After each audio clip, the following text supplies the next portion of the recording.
Pour le QCM, certains ont un problème car lorsqu'on demande la longueur AE, connaissant l'hypoténuse et un angle, ce n'est pas la même réponse. Ici, il faut utiliser cosinus, ici, il faut utiliser sinus. Pourquoi? Parce que on ne connaît pas le même angle aigu. Ici, on connaît l'angle A, alors qu'ici, on connaît l'angle U. Et du coup, les formules ne s'appliquent pas pareil. Explication. Je prends mon triangle rectangle, EAU. Si je considère l'angle A, je peux appeler les trois côtés. Ici, c'est toujours hypoténuse.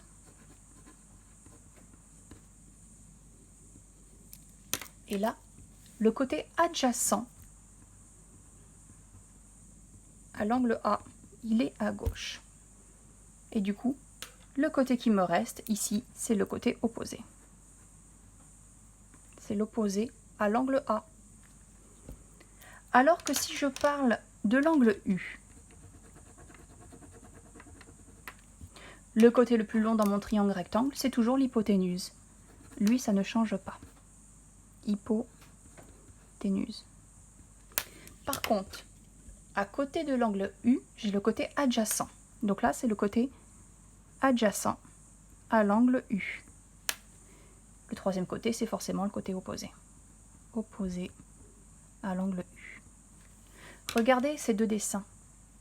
Le côté du bas, EU, soit c'est le côté opposé à l'angle A, soit c'est le côté adjacent à l'angle U. Une fois c'est opposé, une fois c'est adjacent. Tout dépend de quel angle aigu on parle.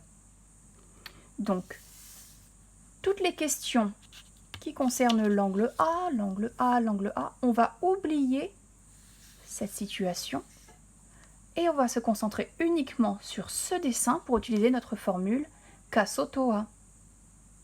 Par contre, si la question qu'on vous pose concerne l'angle U, on va oublier ce dessin, revenir à celui-là et considérer que cette fois-ci, c'est le côté opposé qu'on cherche.